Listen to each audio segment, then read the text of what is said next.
1절 보시면 이스라엘 자손의 온 회중이 여호와의 명령대로 신광에서 떠나 그 노종대로 행하여 르비딤의 장막을 쳤으나 백성이 마실 물이 없는지라.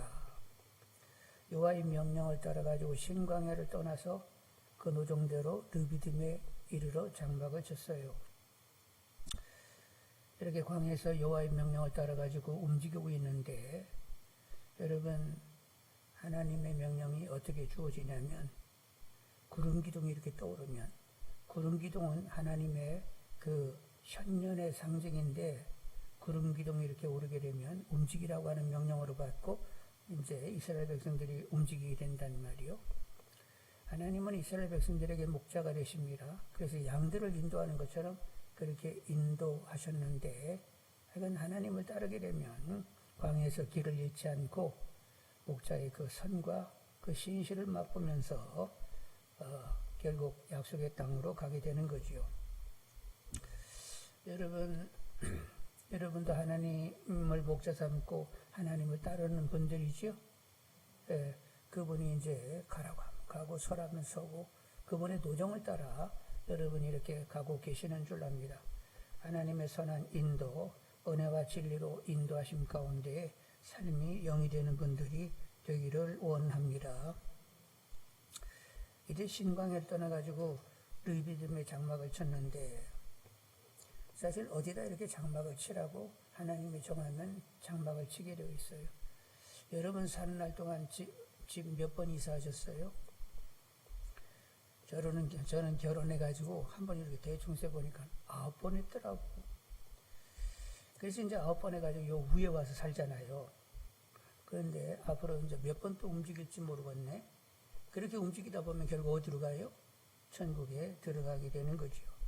여러분, 천국을 바라보면서 계속 하나님께서 머물라고 하면 머물게 되는데, 머무는 그곳에서 세상을 즐기는 것이 아니라 여전히 하나님을 즐길 수 있는 분들이 되기를 원합니다.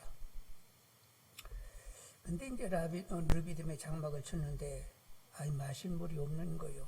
근데 본래 르비딤은 물이 풍부한 곳인데, 그때는 가물었던 것 같습니다.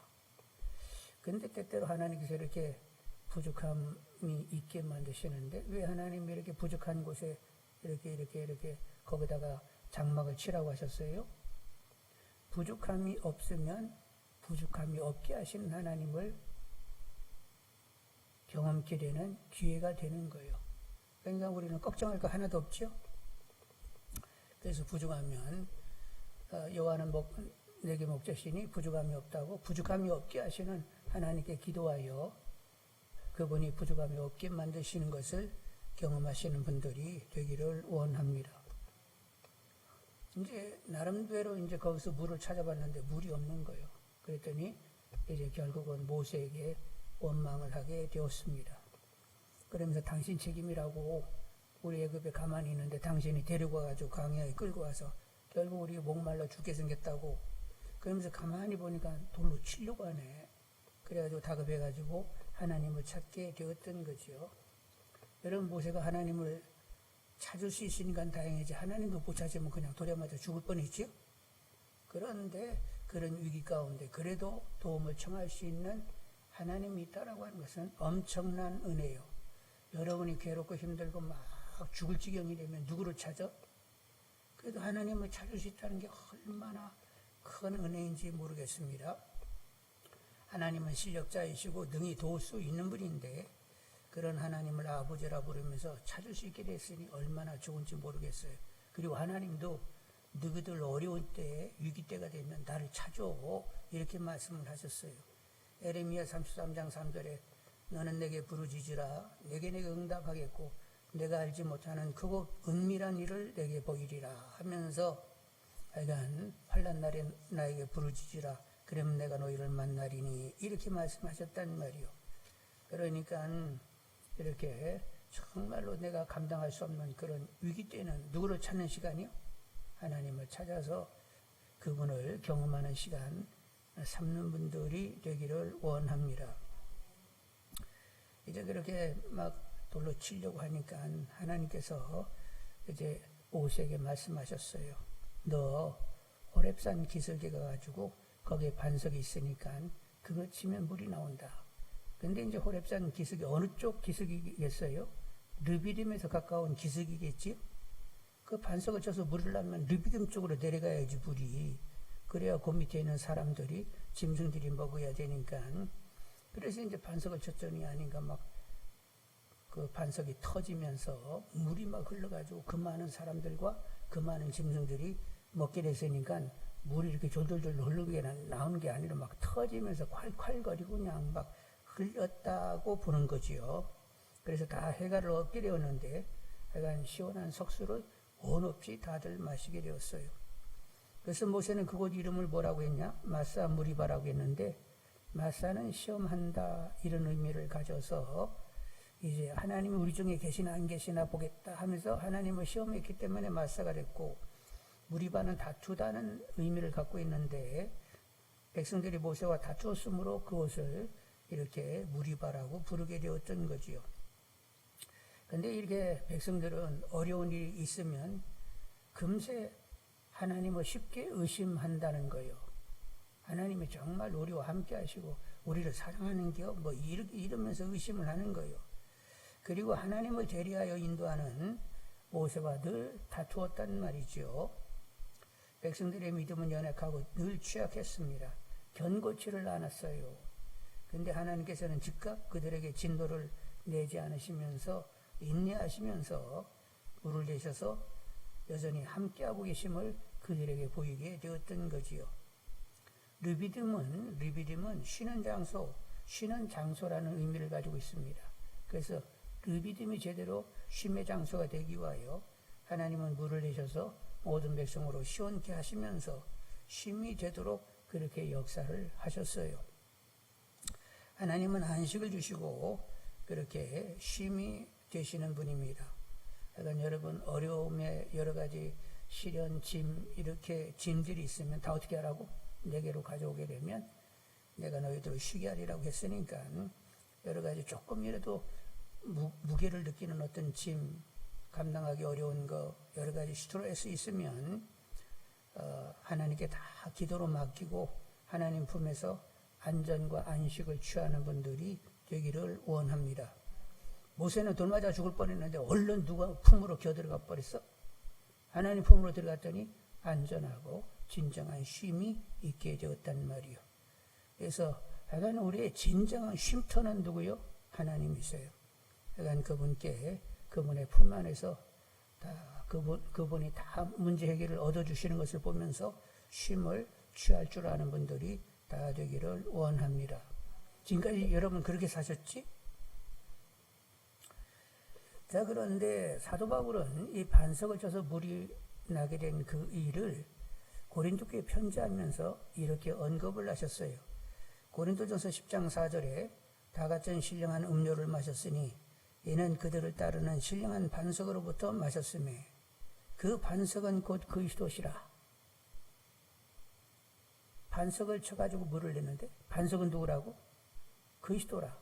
반석이 확 깨졌어요. 그 예수님이 언제 깨졌어? 십자가에서 깨졌어. 그래가지고 뭐가 나왔어? 주님께서 요한복음 7장 37절로 39절에 예수께서 서서 외쳐 이르시되 누구든지 목마르거든 내게로 와서 마시라. 나를 믿는 자는 성경의 이름과 같이 그 배에서 생수의 강이 흘러나오리라 하시니 이는 그를 믿는 자들이 받을 성령을 가리켜 말씀하시는 것이라. 반석이신 예수님께서 십자가에서 깨지는 바람에 우리에게는 영원히 목마르지 않게 하는 생수 성령이 우리 배에 흐르게 되었습니다. 그래서 여러분 늘 성령 충만을 구하는 가운데 영적으로 해갈을 받으시는 분들이 되기를 원합니다. 성령이 충만하면 영적인 목마름이 부분적으로 해결되는 것이 아니라 총체적으로 해결이 됩니다. 영적으로 완전히 시원하게 되는데 구원의 확신을 가지지 못한 사람이 구원의 확신을 가지게 되고 하나님의 실제와 사랑과 선과 신실이 믿어지지 않은 사람은 믿어지게 되는 것이고 그리고 신의 성품을 가지고 덕을 끼치게 되는 것이고 그리고 사역에 있어서 능력이 주어져 능력 사역을 하게 되는 것이고 그리고 항상 기쁘고 즐겁게 감사가 넘치게 생기 있게 살도록 하시는 분이 성령이세요. 그래서 성령이 충만하면 영적으로 부분이 아니라 총체적인 해갈을 얻게 되는 거지요. 그래서 늘 성령을 구하시는 가운데 영적인 면에서 모든 목마름이 다 해갈되는 분들이 되기를 원합니다. 그런데 이제 이렇게 물이 나서 다들 시원하게 마셨는데 얼마 안 있다가 아말렉이 르비딤에 있는 그 이스라엘 백성들을 이제 공격해 오게 되었어요. 8절 보시면 그때 누가 와서? 아말렉이 와서 이스라엘과 르비딤에서 싸우니라. 근데 이제 이렇게 싸우게 되는데 이렇게 보시게 되면 여호수아가 이제 군사들 데리고 나가서 싸우는데 모세와 아론과 훌은 그 전쟁이 벌어지고 있는 그것을 볼 수 있는 위치에 올라가서 그것을 내려다보면서 기도했어요. 그래서 모세의 팔이 계속 올려져 있으면 이기고 모세 팔이 내려오면 지네. 그래서 아론과 훌이 돌아나갔다가 모세를 앉혀놓고는 양쪽 팔을 들어서 해질 때까지 계속 그걸 붙들고 있었더니 결국에는 이기게 되었습니다. 여러분, 일단 전쟁이라고 하는 것은 어떤 무기 아니면 군사력 아니면 군인들이 가지고 있는 어떤 훈련된 그런 어떤 역량 이런 게 중요한 게 아니라 만일 싸울 때 어떤 군사력이라든가 무기 그걸 가지고 싸우게 되면 그건 인간 수준이에요. 근데 기도하게 되면 누가 움직이셔? 하나님이 움직이시고 하나님이 방법을 내세요. 하나님의 방법은 너무 다양해가지고 뭐 한 가지 얘기할 것이 없어. 막 벼락도 쳐사고 어떤 데 막 전염병을 돌리기도 하셨고 하나님은 뭐 얼마든지 지진이 나가지고 막 땅으로 확 꺼지게 하실 수도 있는 분이고 하나님의 방법은 무지기순인데 우리가 기도하게 되면 하나님이 움직여서 전쟁이 하나님 수준으로 가는 거예요. 그러니까 어때요? 인간이 가지는 막 어떤 뭐 군사력 뭐 어떤 무기 그런 것 가지고 싸우면 그냥 인간 수준이 되는데 기도하게 되면 하나님 수준이 돼가지고 더 위력이 되는 거죠. 그러니까 무기 중에 가장 강력한 무기는 뭐예요? 여러분들이 기도가 원자폭탄보다 더 세다는 거 아시기를 원합니다. 근데 이제 우리가 기도하면 하나님이 움직이셔서 결국 이제 이기게 하시는데 그 기도할 때 함께 장착할 것이 있어요. 뭐가 있어야 되냐면 믿음이 있어야 되고 의로운 삶이 있어야 돼요. 여러분, 믿음으로 다윗은 골리앗을 쓰러뜨렸어요. 이스라엘 백성들은 믿음으로 여리고성을 무너뜨렸습니다. 그래서 믿음이 있어야 돼요. 그리고 의로움으로 살아야 돼요. 의인의 기도는 하나님이 크게 역사하지만 악인의 기도에는 하나님이 역사하지 아니하세요. 사무엘과 제사장 아들들이 이제 동시대 인물인데 여러분 엘리야 아들들이 나가서 이제 싸우다가 블레셋에게 지니까 법궤까지 가져가가지고 법궤 가져가면 이길 줄 알고 싸우는데 다 죽임을 당하고 법궤도 빼앗겼어요. 그런데 동시대에 이제 사무엘은 하나님께 기도했더니 하나님이 벼락으로 때려가지고 마른 벼락으로 때려가지고 블레셋을 다 흩어버리신다는 말이요. 의인의 기도에는 역사하지만 악인의 기도에는 역사하지 않는다는 말이요. 그래서 우리가 기도는 하긴 해야 되는데 뭐를 장착해야 된다고? 믿음과 의로움을 장착해야만 기도가 제대로 놀라운 위력을 발휘하게 되는 거지요. 그런데 혼자 기도하는 것보다도 합심 기도가 더 위력이 있습니다. 오늘 모세 혼자 기도했다가 이겼을까요? 못 이겼을까요? 팔이 막 힘들어가지고 내려와가지고 질 수도 있다는 말이에요. 그래서 아론과 홀이 막 팔 내려오지 않도록 붙들어줬더니 결국에는 이겼다? 그러면 합심 기도가 위력이 있는 거예요. 혼자 기도하면 기도하다가 많은 수가 있어. 근데 같이 기도하면 끝까지 기도할 수 있다는 말이요. 그래서 주님께서는 합심 기도를 권장하셨어. 두세 사람이 내 이름으로 모여가지고 기도하게 되면 나도 그들 중에 함께 있느니라 이렇게 말씀하시면서 합심 기도하도록 이렇게 권하셨다는 말이죠. 그래서 이제 우리가 합심 기도하면서 주님과 함께 많은 놀라운 일들을 해야 되겠어요. 가까이로부터 멀리까지 하여간 하나님 나라가 임하도록 그렇게 기도하는 중보 기도자들이 다 되기를 원합니다. 여러분, 하나님께서는 쉬지 않고 일하시기를 원하세요. 근데 하나님이 쉬지 않고 일하려고 하면 우리가 쉬지 않고 기도해야 돼. 우리가 막 기도하게 되면 하나님 그 기도를 들으시면서 막 쉬지 않고 일을 하시는데, 그래서 하나님도 막 일하고 싶으셔가지고 우리에게 기도를 어떻게 부탁했느냐. 이사야 62장 67절에 너희 여호와로 기억하게 하시는 자들아, 너희는 쉬지 말며 또 여호와께서 예루살렘을 세워 세상에서 찬송받게 하시기까지 그로 쉬지 못하시게 하라. 하나님을 쉬지 못하게 막 우리가 쉬지 말고 기도하라는 거예요. 하나님은 뭐를 기억하신다고? 너희 여호와로 기억하게 하시는 자들아. 하나님은 누구를 기억해낸다고? 기도하고 있는 사람들을 계속 기억하시는 거예요. 그래서 우리가 막 계속 기도하면 하나님이 막 쉬지 않고 일을 하시면서 결국 하나님 나라를 세우는데, 하나님이 원하는 것은 하나님을 쉬지 못하게 하는 것을 하나님이 원하신다는 거예요. 그래서 우리가 열심히 기도해서, 합심 기도해서 개인과 가족과 교회와 나라와 세계가 다 하나님이 다스리는 나라가 되도록 그렇게 우리는 깨어서 기도하셔야 되겠습니다. 우리가 이제 기도할 때 우리는 주님과 연합되어 있잖아요. 항상 연합되어 있으니까 주님의 관심, 주님이 기도하는 바가 우리들의 관심, 우리들의 기도하는 바가 되어야 되는 거지요. 그래서 이제 우리가 열심히 같이들 모여서 기도하도록 하십시다. 그래서 화요일날 이제 우리가 또 모여야 되겠네. 화요일날 여러분 모이실 수 있지? 아침에 낮에 모일까? 저녁에 모일까? 전에는 저녁에 모였는데, 하여간 어쨌든 간에 화요 중보 기도를 재개하도록 하겠습니다.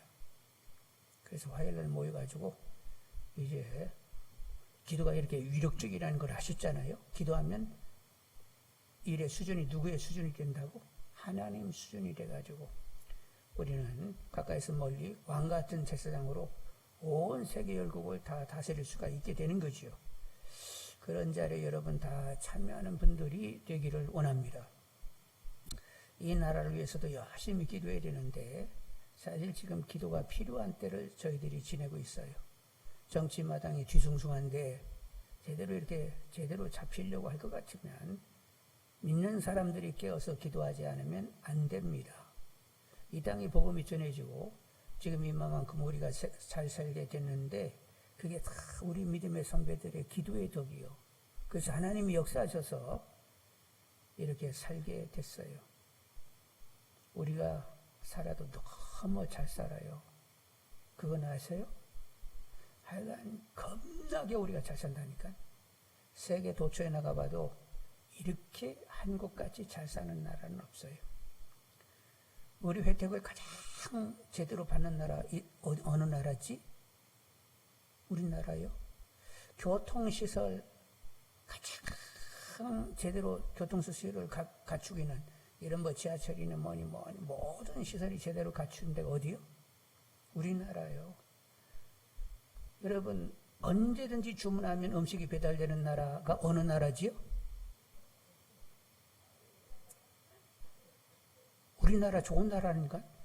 어디 여러분 세상 밖에 어디 가서 주문해. 그런 일 없어요. 근데 우리는 막 24시간 주문하면 하시라도 음식이 날라와. 세상에 이런 나라가 어딨어? 우리는 너무 잘 살고 있는데, 근데 이제 점점 문제가 되는 것은 지극히 개인주의로 점점 가고 있다는 거예요. 늘 전에도 얘기했지만 여기 작은 독서실에서 애들 모이면 앉아서 뭐 하고 있어?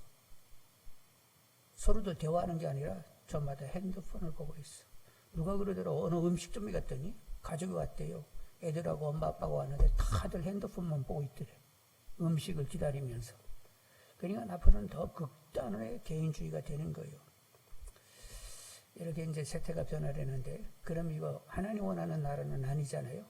먹는 건 잘 먹고 막 살기는 원판 좋은데, 이렇게 서로들 합심하고 서로에게 유익이 되도록 이렇게 관심하고 이렇게 공감하고 사회적으로 하나 되는 이런 모양이 있어야 되는데, 이게 점점 이제는 소멸돼 가고 있단 말이요. 그러니까 이런 것들을 보면서도 더 우리가 깨어서 기도해야 되겠어요. 하여간 하나님을 믿지 못하게 하는 마귀들의 무신론, 인본주의, 세속주의로 살게 하는 것, 요즘 인권 운운하면서 성 자기 결정권 해가지고 남자끼리 관계에도 여자끼리 관계에도 인간이 짐승하고 관계에도 그건 자기 결정권이니까 자기 결정권을 인정해야 된다. 이것을 인권을 위하는 것이다. 말도 안 되는 소리를 그렇게 하는 사람들이 세계적으로 그렇게 이건 어느 나라 한 구청에서 그렇게 얘기하는 것이 아니라 먹고 살만한 나라들은 다 그런 목소리를 내면서 인권 어쩌고 하면서 이렇게들 떠들고 있단 말이요. 그리고 허접한 신을 섬기게 하고 사단은 또 인간 스스로를 내가 생의 주인인 것처럼 생각하면서 자기를 위한 자기를 우상 만드는 이런 일들을 만드는 이런 악한 영들의 역사가 있는데 그것들을 우리가 다 분쇄하고 하나님 나라를 제대로 만들어가야 되겠습니다. 이게 우리의 숙제니까 그렇게 되려고 하면 기도 외에는 이유가 없어요. 우리나라 여러분 잘 아시는 대로 일제시대에도 복음이 전해져 가지고 그래서 이제 우리가 이렇게 근대화되는데 선교사들의 역할이 컸고 6.25 전쟁이 일어나 가지고 어디까지 밀렸어요? 낙동강까지 확 밀려버렸어. 일주일 새 그냥 쫙 밀렸다니까 끝장나는 그런 경우인데 또 어떻게 미국이 도와주고 이렇게 해가지고 다시 이렇게 회복이 되게 되었잖아요. 그런데 그들이 그렇게 한 것보다도 누군가는 기도했다는 거 아니에요. 구국을 위하여 열심히 기도한 성도들의 기도를 들으시면서 하나님이 기이하게 해방도 기이하게 6.25 전쟁에서 완전히 그냥 공산화가 될 뻔했는데 그것도 기이하게 그리고 이렇게 여러 가지 이 나라가 독재도 있었고 여러 가지 막 문제가 많았어도 기도하는 사람들이 있어서 그래도 이렇게 교회들이 부흥되면서 민주화가 이루어지고 있었던 거예요. 하여간 어쨌든 간에 믿는 사람들의 숙제가 크단 말이요. 세상에 어떤 사람들이 잘하고 못하고가 아니라 우리가 깨어서 믿음으로 의로운 생활을 살면서 기도하게 되면 하나님과 함께 이 땅에 하나님 나라를 세울 수가 있게 되는 것입니다. 그러니까 이 땅이 정말로 살기 좋은, 정말로 의로운, 공정한, 진정한 자유와 평화를 가져오려고 하면 누가 애쓰셔야 돼? 하나님이 애써야 되는데 하나님을 쉬지 못하게 하는 사람이 누구라고? 바로 여러분들이요. 그러니까 대통령이 정치인들이 잘하면 되겠지. 그런 생각하지 말고 내가 더 믿음으로 그렇게 살면서 기도하게 되면 놀라운 역사가 일어나게 되는 것이다. 하나님은 의인 한 사람만 있어도 그 사람의 기도를 들으시면서 일을 하시는 분이요.